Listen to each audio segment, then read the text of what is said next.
tupunguze gharama za uzalishaji. Kwa hiyo hata kama Trump akipandisha ushuru kule, bado bidhaa zetu zitakuwa na bei nafuu, pengine kulinganisha na za kwake. Tangazo la Rais wa Marekani Donald Trump la ushuru mpya unaotofautiana kati ya 10% na 49% kwa bidhaa zinazoagizwa kutoka mataifa mbalimbali wiki hii limeibua minong'ono duniani, ambapo viongozi wa nchi nyingi wameonyesha hofu juu ya athari zake kwa uchumi wa dunia. Nimemwalika mtaaluma na mbobevu wa uchumi kutoka Chuo Kikuu cha Mtakatifu Agustino cha Tanzania SAUT, Dr. Isaac Safari. Kwanza namuuliza tangazo hili kwa nini linatia hofu viongozi wengi duniani? Kwanza ushuru aliotangaza wa 10%, maana yake ni kwamba bidhaa inayotoka nchi moja kwenda Amerika, kule Amerika bei yake itakuwa kwa 10% zaidi kuanzia sasa. Kwa mfano kama tukikuwa shilingi 100, sasa kitakuwa shilingi 110 kule Amerika. Kwa upande mwingine hizo vitu vitakuwa ghali zaidi. Sasa vikisha kuwa ghali zaidi, ni kama nchi muhusika aliyepeleka bidhaa kule atashindwa kuuza kule Amerika. Kwa hiyo soko la Amerika atalikosa kwa sababu bidhaa zake zitakuwa za ghali zaidi. Sasa ni ghali zaidi pengine kulingana na bidhaa za Amerika labda, au ghali zaidi kwa namna yote ile, lakini zitakuwa za gharama kubwa zaidi. Kwa hiyo tayari nchi nyingi ziko zinafuata soko la Amerika, zinafanya soko la Amerika, ina maana sasa litaathirika kwa sababu ya ushuru uliopandishwa. Sasa ni kipi sasa ambacho kinapaswa kwamba haya mataifa mengine hayaoni kwamba huo ni mwanya sasa wa kufanya biashara na mataifa mengine? Wanaona, isipokuwa ukubwa wa soko pengine wapa matatizo. Ukubwa wa soko pengine hapa matatizo. Labda soko la Amerika liko kubwa sana na liko na faida. Sasa soko kubwa kama hilo kulipata mahali pengine inawezekana ikawa ni ngumu. Inawezekana hilo ndio tatizo lenyewe. Au huko kwingine kulifikia ile soko jingine, gharama zake za kulifikia inawezekana hivyo ikawa ni ngumu. Kwa hiyo kwa sura hiyo siwezi kuzungumzia kwamba kwa nini wasitafuta soko mahali pengine, lakini kimsingi soko la Amerika limekuwa la gharama kubwa kidogo kwao. Sasa haya mataifa mengine yanapaswa kufanya nini? Kwa sababu viongozi wengi wameibuka na kulalamika, mfano kama sisi Tanzania, tunapaswa kufanya nini ili kuimarisha masoko yetu na kutokutegemea masoko mengine baadhi? Kwanza ya yote ni kujaribu, kwa mfano Tanzania, kuinua uchumi wa Tanzania ili tuwe na soko kubwa la kutosha. Kujaribu kadri ya uwezo wetu kuinua uchumi wetu, tuwe na soko la kutosha.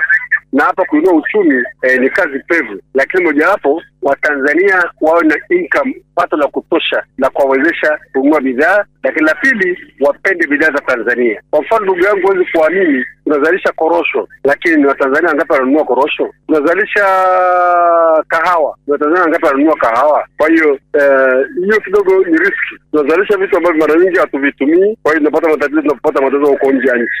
Jambo la pili ni kutafuta uwezekano wowote ule wa kufanya uzalishaji wa bidhaa zetu uwe wa chini, kupunguza gharama ya uzalishaji. Sasa hiyo inahitaji kuongeza tija katika uzalishaji. Hiyo ni moja hapo, na hiyo inaweza kusaidia kupunguza gharama za uzalishaji, lakini kwa vyovyote vitakavyokuwa tupunguze gharama za uzalishaji. Kwa hiyo hata kama Trump akipandisha ushuru kule, bado bidhaa zetu zitakuwa na bei nafuu, pengine kulinganisha na za kwake au mahali pengine. Kwa hiyo tafuta namna yote ile ya kupunguza gharama za uzalishaji. Na la tatu, zaidi kadri ya uwezo wetu kuongeza ubora wa bidhaa zetu. Bidhaa zetu ziwe bora na zinaweza kushindana na wenyewe wote ile duniani. Ubora wa bidhaa ni muhimu mno kushindana na wenyewe duniani. Na mwisho sasa, tafuta masoko duniani kote. Tuwe na mbinu za kutafuta masoko, tuwe wepesi wa kutafuta masoko. Ndio diplomasia ya uchumi ya Mheshimiwa Rais wetu. Tuwe na ule utaratibu ule au namna yote ile ya kutafuta masoko popote pale duniani. Asante sana. Tutakuja kwenye hili la mwisho. Tuanze na lile la kwanza kabisa. Umesema kwamba tunabidi tujiimarishe sisi. Kama ulivyosema, tunaweza tukazalisha lakini tusitumie sisi.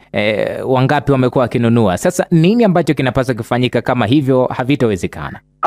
Bidhaa zetu sisi bwana ni nzuri, zinapendeza, lakini hatuna mazoea ya kuzinunua. Mara nyingi utazikuta kwamba tunatengeneza nguo zetu hapa, watu watakimbilia kwenye mitumba, hatununui zile nguo zetu. Sasa tutakufanya ni nini? Tutakufanya ni kutafuta kutangaza bidhaa zetu na kutafuta namna yote ile ya kupandisha pato letu, watu wapate ajira, wapate pato kubwa. Na tatu, watu wapende kununua bidhaa zetu, watu wazipende bidhaa zetu, wao ni yale mazoea ya kununua bidhaa zetu. Sasa hiyo ni mchakato, unahitaji muda kidogo, ni swala la mchakato wa muda mrefu. Lakini mwisho wa siku tukifanikiwa hilo, ina maana soko la ndani litakuwa kubwa. Mpaka sasa hivi bado soko letu sio kubwa sana. ingawa tuko wengi. Tuna soko ambalo ni effective kwenye milioni 40 hivi. Sasa soko la milioni 40 sio dogo, ni kubwa, lakini ununuzi wetu bado, ulaji wetu bado. Tunahitaji kufanya jitihada yote ile ya kuhakikisha pato linakuwa na watu wanapenda bidhaa zetu, na hiyo ubora na vitu namna hiyo ni muhimu sana, na gharama ya uzalishaji ipungue. Asante sana kwa hili la mwisho ambalo umelisema kwamba diplomasia yetu imarishwe katika sehemu baadhi. Unalitizama vipi katika kipindi hiki? Umekuwa mfuatilizi hasa katika masuala ya uchumi na kukuza masoko yetu. Kupata soko la kutoka nchi nyingine sio mchezo. Kwa mfano hapa Kenya, kupata soko la Kenya, kuingia kwenye soko la Kenya na kuweza kuuza bidhaa zetu kule sio mchezo. Pamoja na jitihada za East African Community bado kidogo hajafanikiwa vya kutosha ili tuweze kuuza bidhaa zetu kule. Ukienda kule Kilimanjaro, Arusha, utaona bidhaa za Kenya nyingi sana. Zinavyoingia Mungu ndiye anayejua. Lakini ukitoka hapo ukiingia Kenya, ukuta bidhaa zetu bado kidogo si sana kama ilivyo kule. Kwa hiyo utafuta mbinu ambayo bidhaa zetu zitauzika katika soko kubwa kama la Kenya hivi, soko kubwa kama la Zaire, hata Burundi. Soko dogo, Burundi ni soko kubwa. Utafanyaje bidhaa zetu ziwe na ubora? Market chenye maana hapa ni ubora na bei. Ubora na bei basi. Kwa hiyo tukiwa na uwezo kuzalisha kwa bei nafuu na bidhaa zikawa bora, quality bora, sio na soko wote. Lakini hilo nalo ni mchakato mrefu. Shukrani sana Dr. kwa muda wako. Asante.